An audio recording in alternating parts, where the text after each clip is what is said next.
Hello everyone and welcome to The Other Web. Our guest today is Nicket Uttarwar. Nicket's the founder and CEO of a company called Sudokra, which uses programmatic content to cover events and locations that don't get sufficient coverage in the mainstream media. Hi Nicket, really good to have you on the show. Hey, Alex. Thanks for having me. Yeah. No problem. So I've been reading what you were doing with this live Twitter narration. Can you explain a little bit what it is and what you're trying to achieve with it? Sure. Yeah. So my company, Sudokra, is a automated media production company. So I'm using text data sources and through a data pipeline, converting that and creating videos out of them using text-to-speech and other text summarization tools. When I started it, I really didn't know if it could work. And I thought, hey, I'll make a proof of concept. Uh, and the use case was, I was talking to my grandmother about, I was asking like, hey, have you heard about this farmer strike in India? It's a pretty big deal. And she's like, no, I don't really watch news. I don't have the newspaper on. I don't have anything of this stuff. I'm not going to be plugged into whatever's new. I'll get whatever's from the TV, and that'll come a couple maybe days after the event or whatever. Uh, and so I thought, oh, you know what? I can build something for you to make like real-time updates, but like have it be voiced out and spoken to you.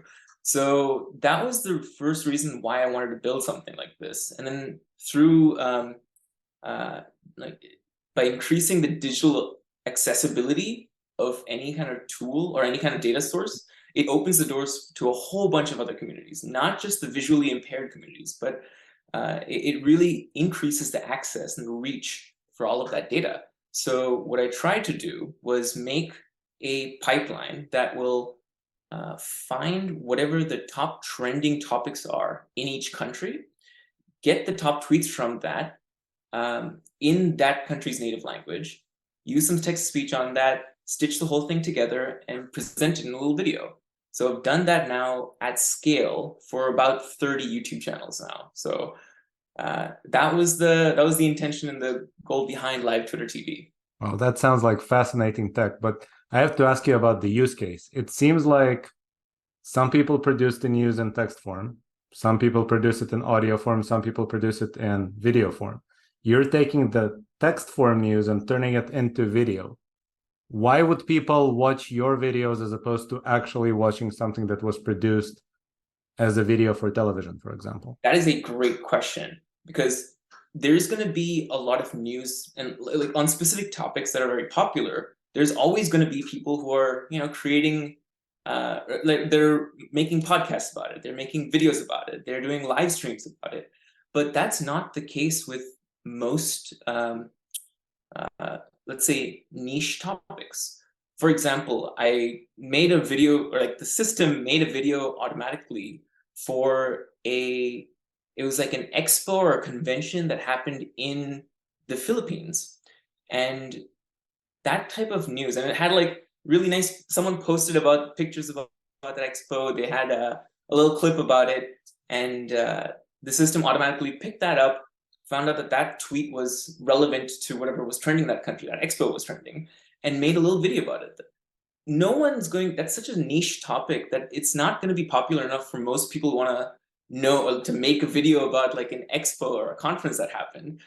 Maybe CES, but not like all of the expos around the world. So this way, a little piece of content is made that's like a slice of time of that event, and you get to, and it's way easier to consume that in a short form video on the internet. Do you have plans for some sort of customization per person? So if I follow particular topics, I would get my own feed of videos as opposed to tweets, for example? That is a potential down the pipeline. At this stage, I've just been tweaking with the algorithm, kind of making it a little bit better. Now, like the latest thing I did was if there's a video in the tweet, in a lot of cases there are, if it's under 15 seconds, then it'll actually splice that video into the tweet. So, not conference, concert video. People always take like videos with their phones and everything, and they tweet about that. So now in this case, all of those things are going to be stitched into the video. So if it's relevant to the topic, And if it's not copyright, that's the big one as well, because anything over 15 seconds, there's a higher chance of it being copyright. Now it'll just splice all of that in. So I've been adding features and functionality, but to your point about personalization, there's an idea that I'm toying with, which is turning it into a like, you imagine this, like you select whatever's trending and important to you. Let's say there's an event in your area, a concert or an expo, or there's a game that you're enjoying playing, or a TV show, but there isn't an automatic video about it. I'm thinking of making a portal where you can pass in whatever data that you want. Maybe it'll be a self-service model, and then within a couple hours, it can crunch out its own video. That's something I'm considering, but at this stage, I'm trying to I put all of the pipelines out there. I'm seeing what kind of clicks, and if there's interest there, I might make that happen down the line. It just seems like we're solving, in some sense, somewhat inverse problems. My company starts from the assumption that there's a lot of different articles and data out there, and we have to filter it out to pare it down to the best things that people need to consume. You're starting from the assumption that, at least in some modalities like video, people only cover a very small sliver of the information space. And so you're covering the long tail, it sounds like. But I think that if you do, you're going to encounter the same problem that we've encountered, which is there is way too much stuff out there. A person cannot possibly consume all of it. And so they have to rely on a third-party tool to help them select the 150 or so items they're going to consume per day out of billions available. And most of the tools out there today are not great. And so people end up consuming whatever trends on TikTok as opposed to what they should actually know to lead a better life. So how do you view the question of content selection? It sounds like you're about to reach it, and we'll have to solve it somehow. Oh, I've hit a few bugs there, actually. I can do a whole masterclass on all of the issues that it takes with dealing with the Twitter API. How there's their internal selection of how to apply their own algorithms is not consistent across the board. That's the first issue. There's inconsistencies in their outputs as well. And there's also inconsistencies in the API calls that you're making. Whole bunch of issues there. Long story short, I've found ways to have to deal with a lot of those. Like, for example, I'm not doing much content moderation in my own sense, because everything that is trending in a certain region, I shouldn't be the one to make the decision of what should be made a video on, what shouldn't be. I'm just highlighting whatever is popular in that area and what has the most, or maybe in some cases, the least voices that are that are covering that topic. But one big thing is on Twitter is way more permissive of a platform than YouTube. Like, you can post far more, good and bad things versus what's acceptable on YouTube. So that is one of the challenges that I had to overcome. And there's some small filters that you can turn on, like about whether this tweet is sensitive or not. And so there's a few things that you can tackle, but like you said, there's way too much information on the internet. There's too much. So I'm trying my best to try and filter things out and get the most use case out of them. But at the end of the day, if the content and the data source that you're getting is not good, the output isn't going to be good either. That filtering mechanism, every single person who's doing any type of moderation on this end has to deal with that. And it's not always going to be consistent. For example, the Twitter data that's coming from Russia and China is a very, very, very small sliver of what the actual information is going through and percolating in that country, because there's not as much, well, the apps don't work there. So everything that's in Russian or Cantonese is from outside of those countries. So the funny thing is, I'm not seeing actual, political tweets or, real life situational tweets. I'm seeing more, oh, hey, this artwork is cool, or hey, this anime is cool, and just like random things that keep percolating within those spheres. and it's not exactly what I expected. And I'm sure like when people actually look for information, right? Like what you're doing with other web is like you're really filtering it down by putting the blinders on and saying, rather than putting, actually I'm just assuming here, but like rather than serving all of the additional adware and bloatware, like here's the act, you're trying to narrow it down and make it easier for users to be able to get to the things that they want. So to sort of sharpen the pencil here a little bit, our approach is we don't want blinders on, we want a quality bar that everybody has to pass, right? So we do want all the topics to be covered, but there is a minimal quality criteria that people have to pass to actually end up on the platform, right? So all the filtering is based on specific things like headline has to match the body of the article, you have to have external references, things like that. It's funny that you mentioned Russia, because I think Russia is an odd example where Twitter is just not where the action is at because of geopolitical reasons, right? Everything happens on Telegram, and Telegram itself is being moderated by the government, which is a secondary issue. But I'm sort of curious about you saying that you don't need any moderation, because I think the concern that I would have listening to what you just described is that you're getting data from platforms like Twitter, which have moderation that is entirely post hoc, right? First, things are posted, then they go viral, then somebody notices them, reports them, and then sometimes if they are bad, they get taken down. It sounds like by that point, you might have already sampled this artifact and made a video out of it, but now you don't know that it was taken down on Twitter. Or do you continue to follow it to actually see if the item was taken down in your source platform? There's a time delay between those two things, right? So when something goes viral on Twitter, or if it's like a tweet goes popular, that there's I would say within a few hours, right? Maybe now it's different because Twitter is they're going through their own downsizing. There might not be as many people on top of things, but there's I would say within 6 hours of that tweet going up, someone's going to have eyes on it through an official lens and be able to verify whether that should be there, whether it breaks any of their policies, whether, like, from a very high level. And from that point onwards, it either gets their conditional approval, or it starts to, they themselves are going to start to receive the number of people who will be able to see that tweet. And they have those checks and balances within their algorithm. That's always been there. So what my application uses is to find whatever is trending, is that itself is a time delay between what goes actually trending and what's available through search on trending. So, you know, an event happens, some tweets are really popular.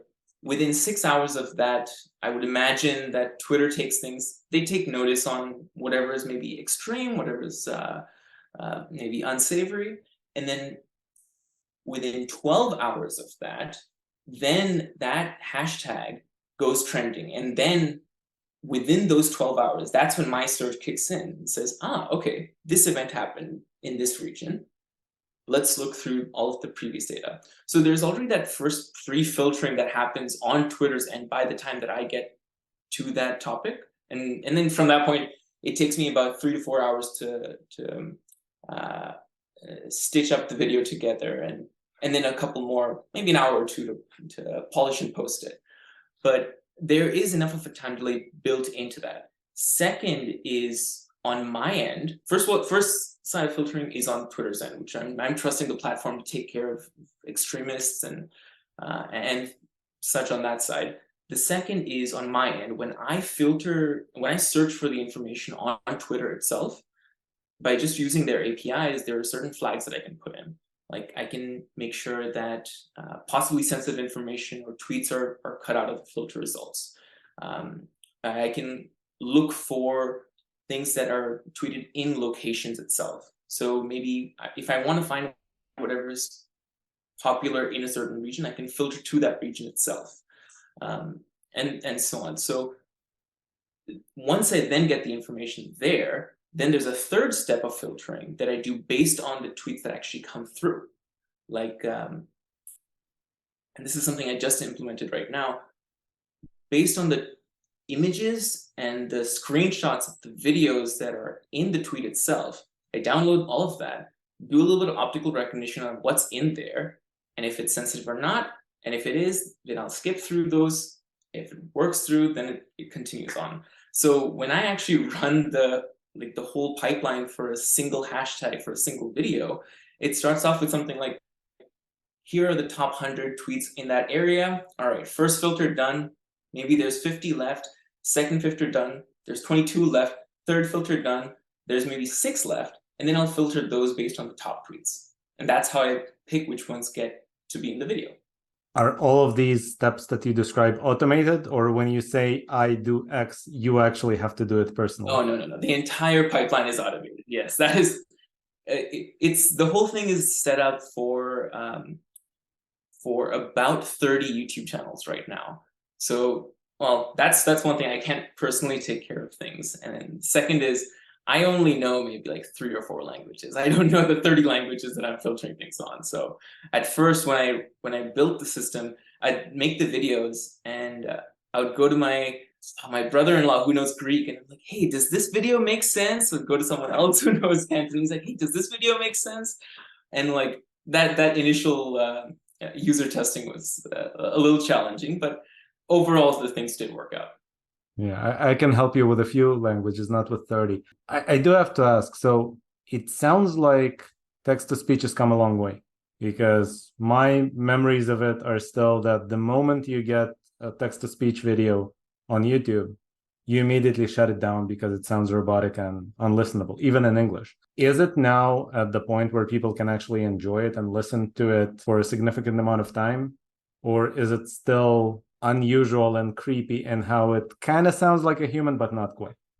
It's still identifiable as a robot, I'll say that. But the text-to-speech services have come quite a long way. Earlier, actually, if you look at the cloud service options out there, Amazon Polly was one of the first ones that came out with it, and maybe they had like 20 voices, and of which most of them were English, and that was a revolution. But Amazon stopped working on their text-to-speech engine. They haven't done much development since then. Then Google Cloud picked up, and Google Cloud made maybe 50 voices available, and that was fantastic, and that covers maybe 20 languages. And then Azure comes in, which is like, it's like the tail end of like all cloud services, right? Like AWS starts with things, GCP starts with things, Azure, maybe Ali Cloud. But at this point, Azure Cloud now has about 200 plus voices in different languages. So that covers pretty much every use case that I have. And within that itself, there are, like, it's quite advanced at this point. There are selection options for the tone of the voice, whether it's a happy tone, a sad tone. There's also selection options for multiple male and female voices. So it's come quite a far, like long way. But at the end of the day, you can tell the difference whether it's a human speaking or whether it's a robot speaking. But the use case that I'm targeting is, there's not going to be many people covering that expo in the Philippines or that natural disaster in Thailand. Or so when you get content available to you on those topics in those regions, you're going to want to accept it the way it is. Not always. Like, I made, like, the Grammys just happened. I don't know if you follow, but that was like a huge thing in the US, but it's also a huge thing globally. So as soon as that thing happened, I saw at least 10 countries in different languages other than English pick that up and make videos on the Grammys. And I was like, wow, okay, that's amazing. That's good to see that things are trending in other countries, and the voices pick them up, and you get a nice video at the end of the day, which is not in English for a global audience. So that's really interesting to see. But text-to-speech is one of the, it's a necessary evil. But on the flip side of that, I'm seeing some really impressive engines out there where you sample your own voice, and then it'll auto-generate a text-to-speech engine that's custom for your voice. So it could sound like you're the one speaking, maybe through a muffled filter a little bit, but it sounds like you at the end of the day, which which is impressive. Do all these engines charge per minute, or can you deploy it yourself so it's more scalable and you don't go broke by trying to scale up to too many channels? So actually, it's funny that you mentioned that, because I was afraid of that at the beginning too. I thought like, oh man, if I'm making hundreds of videos a day, it's gonna rack up the bill. But they charge based on the number of characters that you push through for text to speech, and that rate for charging for characters is like a couple bucks for 1 million characters. So I can be candid about this. My bill for I'm using two voice engines. I'm using Google one and Azure one in different situations, but combined for both of them last month was maybe $30. So it's really not that bad. I'm automatically thinking whether or not there's a use case for just narrating other news services. It sounds like you're applying things mostly to Twitter, which is, I would say, a secondary source of information. Most people tweet about an article as opposed to tweeting the actual article. I would think if people want to read good coverage and they have a hard time consuming it as text, there must be a use case for it as long as you give people access. Yeah, actually, I should probably mention the second part that I have launched right now. It's I've only launched one channel about it, but it's Article TV, rtcl.tv. And I've launched, and what it does is it takes academic journal article summaries and summarizes that, puts it through the text-to-speech pipeline, and then makes a little video out of that. Also, so if there's any images in the article itself, it'll pull that down, stitch the whole thing together with like the article summary within it. So that's more of what you're mentioning, which is like primary source of information, things that are already covered. So I've only created the channel for medical articles. So, but that itself is pretty large. So it's currently crunching through about, I think, 2,000 articles at the moment. It's somewhere halfway down the middle. Have you verified that its pronunciation of medical terms actually makes sense? Because those seem like they would baffle most automated engines, wouldn't they? There are a few use cases. There are some edge cases where the pronunciation is a little harder, but it's very rare because most articles use they use medical phrases and terms that are in the English lexicon, like the phrase cancer comes up so many times that the engines know how to pronounce cancer. They know lymphoma because it's been pronounced many enough times. So there are some edge cases where it's not picking up the right like syllables to pronounce, but very, very rare. I'm speaking from experience as somebody for whom English is a third language. Most of the time, I'm looking at a term. I know how to pronounce it in two other languages, but I have no idea how an American would pronounce it. So I'm curious to what extent an engine would be able to do that. Yeah. Give them a try. Like the channel it's very young, but Medicine Article TV is the channel. Some of them are kind of informative. Like I did not know that there was as much cancer research as I thought there was. There's a lot out there. It's kind of nice to know. And the idea is for educated academics who are in the space to be able to speak to, to be able to consume a lot of the articles. So if you're in med school, if you're an aspiring academic, you need to go through hundreds of articles just to be able to get whatever domain knowledge that you have. And so the idea there is it's so much easier to be able to listen to a bunch of article summaries and then double click on them, find out more information if they're relevant to your space in your field. So if I am a medical researcher and I am listening to a bunch of summaries of different articles, most likely there will be a few that I want to dive deeper into. How do I either bookmark them or find them after I've listened to the entire list? In that case, I've put the source URL to the article as well as the Dodge link to the article in the description of the video. So I'm doing that with all of the videos I'm posting. Even on the Twitter ones, it's got links to the original Twitter tweet IDs and tweet links to be able to go and find and do more of a deep dive on all of the sources. So that's always been one of my goals there, is like, this should be an initial way for people to find some information, because video is a really accessible, easy way. but there always should be a way for people to be able to double click and deep dive into whatever sources. So description has been a good help there. Are people actually consuming information in kind of a shallow dive and then diving deeper? Or are they jumping around randomly, which is the original Google assumption, essentially? Right? If you look at how PageRank was designed, the assumption was you click on links at random, and occasionally you just open a new window and start over 15% of the time or so. But they did not assume any hierarchy to how people browse information. It seems to me like the hierarchy would make more sense, at least for people who are browsing with the intent of being informed and not of being entertained. Yeah, that space of like how people access large sets of information, large data sets, and then drill down, that is a really hard problem to solve.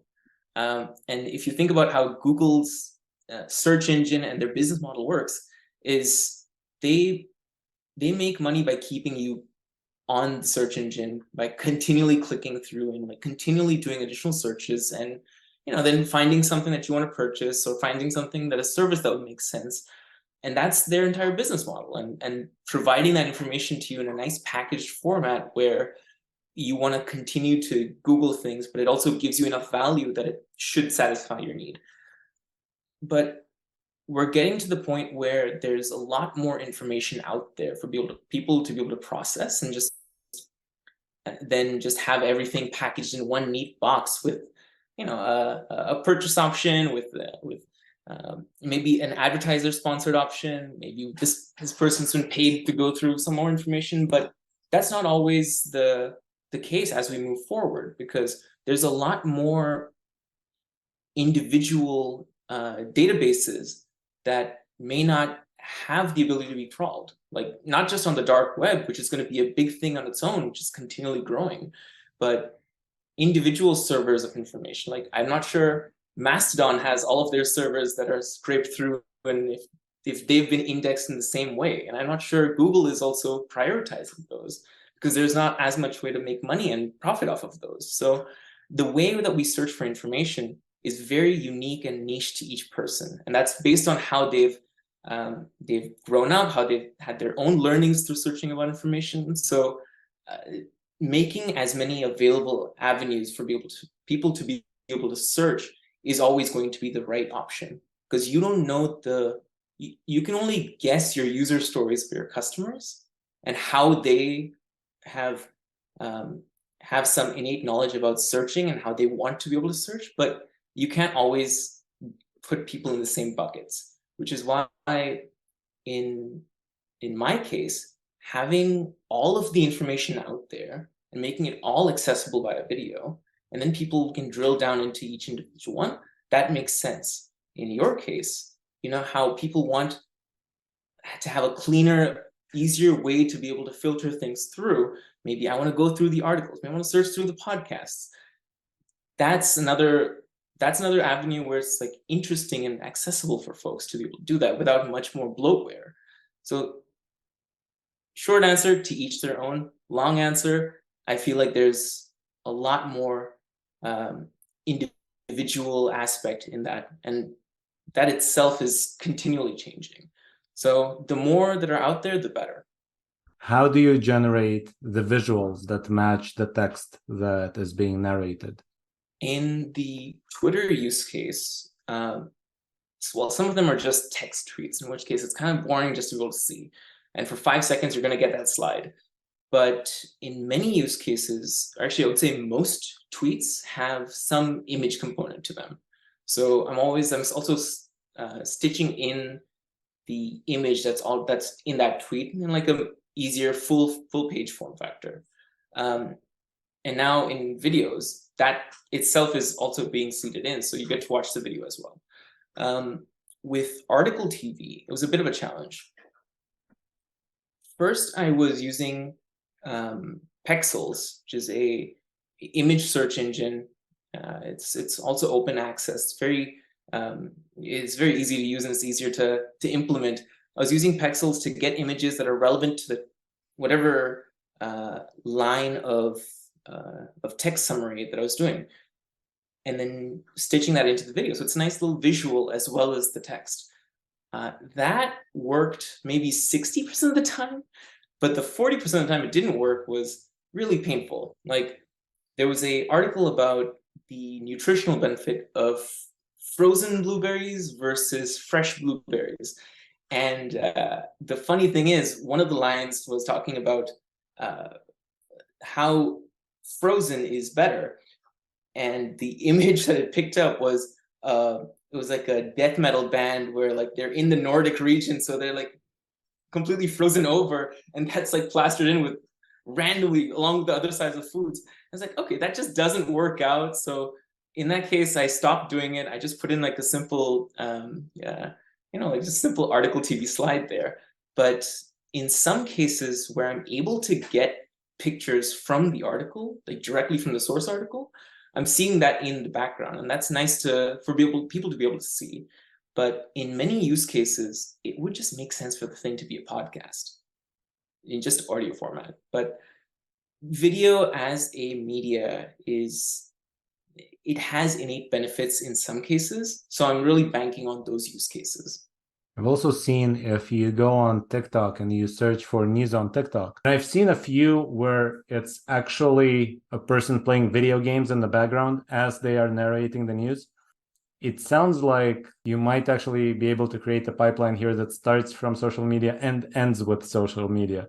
Oh my God, I think I've seen the things you're talking about, and I was just like, wow, that's so bizarre. I've seen people playing video games in one corner, talking about news, and then like a clip from a old black and white movie in like the other corner. It's like so bizarre that they're clubbing different medias together, and it's like, you have my attention on all three different things at different points. And it's very, that visual aspect it's a little bit, I don't fully agree with that, because I feel like in the attention economics, like the attention economy, sure, you're getting people's attention, but at the end of the day, people are going to want to focus on what they want to focus on. And if the idea is to be able to get your information in a clean way, there's going to be certain people who want to get that in the entertaining, maybe noisy way of having multiple different things going on at once.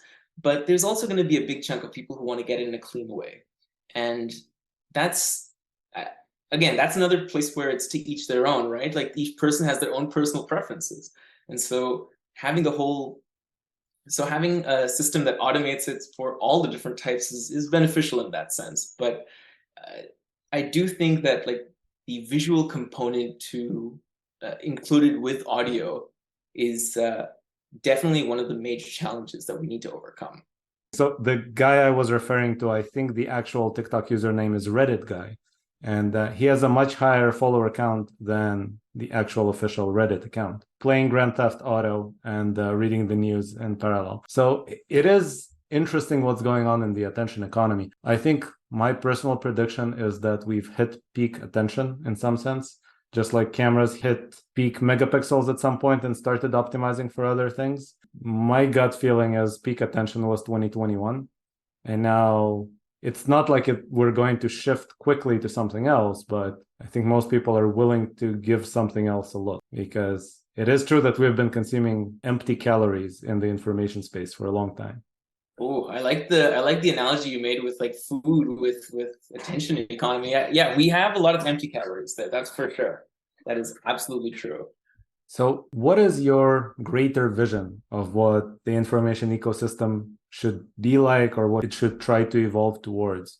If everything goes the way you envision, 10 years from now, how is the world different?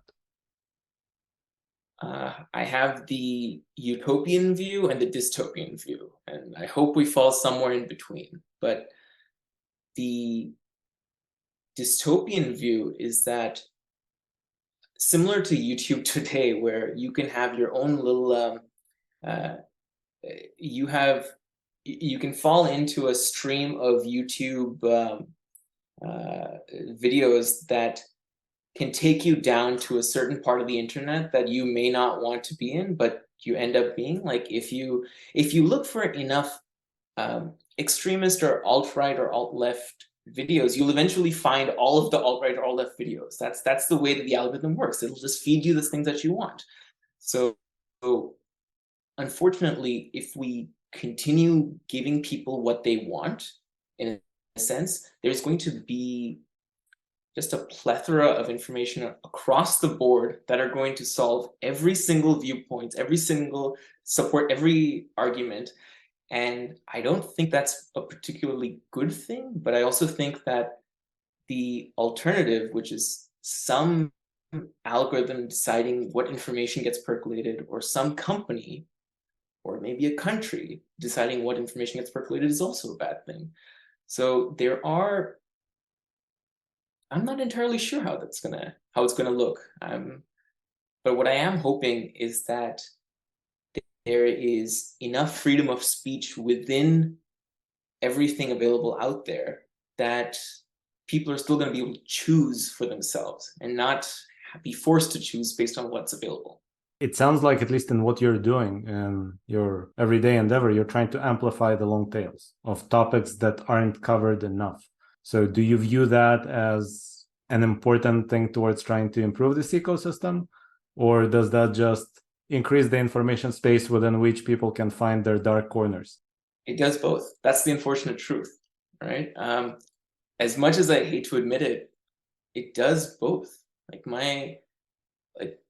Frankly, my wife was telling me about this one time, which, like, the very first video that I made, the very first video, I was so excited about it. I showed it to her, and she was like, Nick, the Babylon Bee is not an accredited news source. That's like, it's like The Onion, but for right-wing media. I didn't know this, but I was like, oh, Jen, look, topic was trending, and like a Babylon Bee tweet got pulled into it. And she was like, this is not good. You need to find a way to fix this. And the truth is, I don't have a way to fix it. No one does. There is no AI algorithmic automated system that we can implement to make it so you're not pushing fake news or propaganda or unfortunately all of it. I can help you with propaganda, but it's true that there's essentially no good model to detect satire. There isn't. Yeah. And so I'm in the very unfortunate scenario of saying, hey, I'm going to be making the content without fully knowing the implications of what I'm making. And the only solace here is that I'm aware of the changes that I'm making. And if there are better solutions to implement, I want to be the first one to implement them. But there is a risk that I'm taking. By making sure that the expo in Thailand gets its attention, I may also be putting maybe political satire or incorrect news, clubbing that together as well. So I'm hoping on two things. One is that people have their own discretion, and two is that the algorithms do work. If I know that there's a BS video that gets made, that it's not going to get the likes and comments, and the algorithm is going to push it down, versus if there's something else that has value to people, like if it's about something important to someone, it's going to find the right people just through the way the algorithm works, get its likes, get the comments, and it'll percolate up to the top. So videos that hold value, I'm really hoping that those are the ones that get percolated versus the unusual, unhelpful ones. I think I share the same hope as you. Thank you so much for joining us. It was an amazing episode, and it was a pleasure speaking to you. Thank you so much, Alex. This is really fun. This has been another episode of The Other Web. Join us next time for more in-depth discussions on the future of the information ecosystem.